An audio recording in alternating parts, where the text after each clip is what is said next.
Muy buenos días.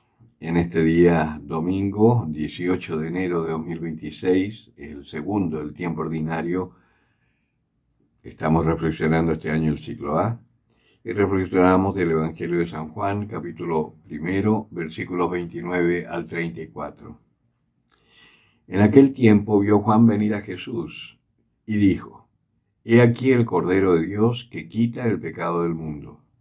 Este es por quien yo dije: detrás de mí viene un hombre que se ha puesto delante de mí porque existía antes que yo. Y yo no le conocía, pero he venido a bautizar en agua para que él sea manifestado a Israel. Y Juan dio testimonio diciendo: he visto al Espíritu que bajaba como una paloma del cielo y se quedaba sobre él. Y yo no le conocía, pero el que me envió a bautizar con agua me dijo: aquel sobre quien veas que baja el Espíritu y se queda sobre él, ese es el que bautiza con Espíritu Santo. Y yo le he visto y doy testimonio de que este es el elegido de Dios. Palabra del Señor. Alguna vez conversando con una persona que no es muy creyente y ni siquiera de alguna iglesia, solamente que no cree pero que critica mucho al cristianismo, me hablaba de este pasaje precisamente porque me decía: ¿cómo es que Juan el Bautista habla de Jesús que no le conocía, siendo que son primos?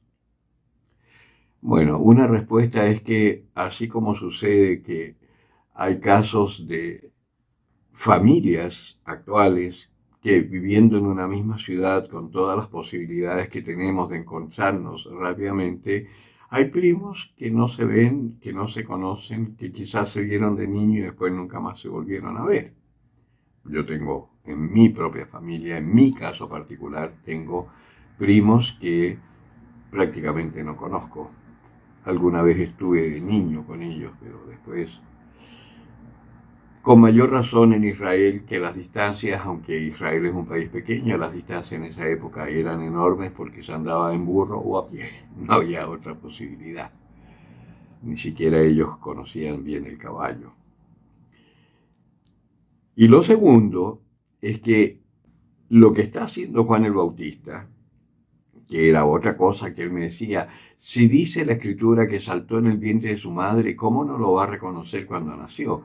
Pero es que en el vientre de la madre hubo una acción del Espíritu Santo y nosotros cuando nacemos totalmente bloqueados sin tener idea de la vida, porque el nacimiento implica también una evolución mental y bueno, no tiene por qué seguir consciente de esa gracia maravillosa que tuvo en el vientre de Santa Isabel cuando llegó María y reconoció a su primo en el seno de su madre, pero eso es una gracia muy particular. Y dejemos eso de lado, le decía yo, y vámonos a lo concreto. Si él ha recibido una revelación, porque así está dicho, que quien veas que desciende el Espíritu sobre él, ese es el elegido. Él conocía a su primo de la carne, pero no sabía que era el elegido hasta que vio el Espíritu Santo en el momento en que Jesús fue a bautizarse. Y sin embargo, Juan, en ese momento, él ya sabe que su primo es un personaje especial, porque le dice: ¿cómo yo te voy a bautizar? ¿No? Y Jesús le dice: es necesario que se cumplan las Escrituras. O sea, ahí hay un momento que, si nosotros pensamos humanamente, no nos vayamos a lo religioso. Tienes un primo que es menor que tú, pero resulta que ese hombre, al ir creciendo, empieza a ser más famoso que tú. Y él viene a pedirte un favor. Primero te va a sorprender porque eres tú el que deberías pedirle el favor a él, que es más famoso y tiene más influencia, en fin. La misma situación le pasa a Juan el Bautista. Jesús ya está teniendo un nombre, tiene seguidores y se habla de él. Entonces le dice: ¿cómo tú, que eres tan importante? Pero ¿qué es lo que pasa? Jesús le dice: es necesario que se cumpla, baja la paloma. Y eso es lo que dice Juan hoy. Yo he visto bajar ese espíritu. Yo no le conocía. Ese no le conocía es que yo no tenía idea que él era el Mesías. Era mi primo, pero no lo conocía como el Salvador del mundo. Pero he visto al espíritu bajar sobre él y puedo dar testimonio que es el Salvador. Esto, una historia muy linda, quizás la explicación que he dado yo es medio intrincada, pero tiene que ver con nosotros. Nosotros hemos recibido el bautismo. Nosotros tenemos ese Espíritu Santo, pero no le conocemos. No hemos sido educados para que nuestros ojos internos, para que nuestro entendimiento se abra a la realidad maravillosa de las Escrituras, del sentido secreto de las Escrituras. Cuando nos dejamos tocar por el Espíritu Santo, las Escrituras cobran un sentido, primero, cobra un sentido absolutamente existencial para ti. Es la palabra misma de Dios y es el mismísimo Dios vivo en medio de nosotros. Puedes empezar a vivir una vida nueva y ahí tú puedes decir, yo le conocía de oídas, pero ahora, como dice Job, lo han visto mis ojos. Porque todos hablamos de Jesucristo, creemos que la Virgen María es virgen, creemos que Dios es Padre, todo de la boca para afuera. Pero el encuentro personal con Jesucristo solo te lo da la acción del Espíritu Santo en ti cuando tú te abres a esa acción y dejas que el Espíritu Santo actúe en ti. Por eso San Pablo también, si leen o si han ido a misa hoy, van a ver que San Pablo dice una cosa muy simple. Dice, les doy la paz, la misma paz que el Señor le dio a sus discípulos cuando se aparece resucitado y tienen miedo creyendo que ven un fantasma. Porque claro, al principio empezar a ver al Señor es algo que te saca absolutamente de tus parámetros normales de vida. Llegar a tener ese encuentro con Jesucristo resucitado en tu vida, teniendo la certeza que aunque tus ojos no lo vean, porque además el Señor dice, Tomás, porque me has visto, has creído, dichosos aquellos que sin ver crean.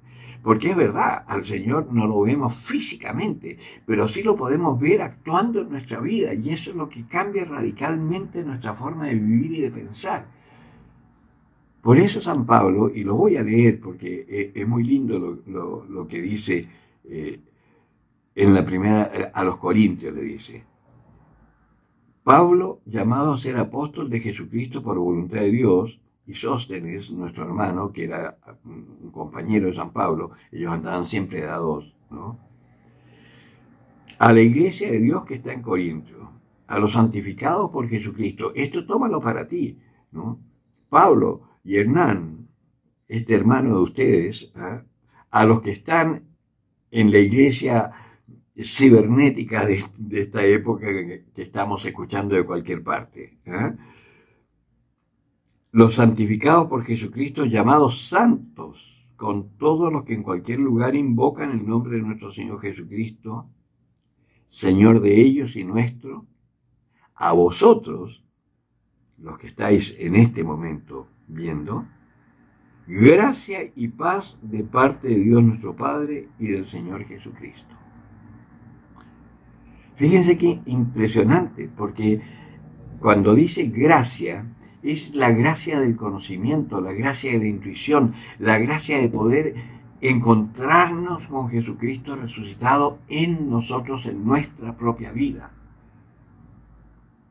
Por eso es importantísimo que empecemos a reflexionar y a vivir de una forma diferente nuestra fe. No basta con quedarnos cómodos en nuestra casa, yendo a misa y poquito más, haciendo alguna buena obra. Tampoco basta con que te quedes pegado en la parroquia siempre haciendo lo mismo. Es que yo me encargué del Cali. No, es que yo me encargo de la acción social. No, es que un día cambia de actitud, cambia de trabajo, deja la acción social para otros, dale lugar a otros que entren, no te quedes apernado siempre ahí, dale lugar a otros y quizás resultes más eficiente porque tienes un gusto estético maravilloso, limpiando el templo y arreglando el altar y poniéndolo bonito. Y te vas a sentir más feliz quizás. Es el Señor cuando aparece no te deja en el mismo lugar, te mueve, te mueve. Por eso también en la primera lectura, y perdón que esta vez lea todas las lecturas, pero es que la misa de hoy es una misa muy, muy especial, ¿no? Isaías está diciendo, tú eres mi siervo, Israel, tú eres Israel. Y somos siervos del Señor. Y somos siervos llamados para glorificar a Dios porque Dios nos glorificará. Dios nos dará esa fuerza para poder ser verdaderamente testigos de Él en el mundo, que eso es lo que el mundo necesita.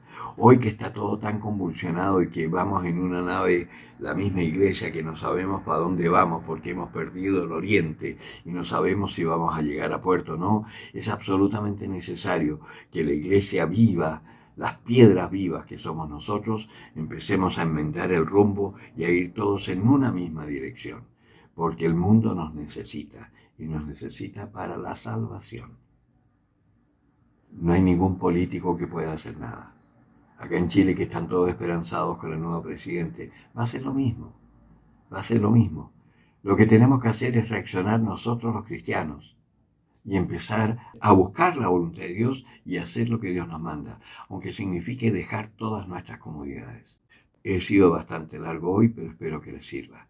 Y como dice la antífona del Salmo de hoy, que es muy importante, haz la propia.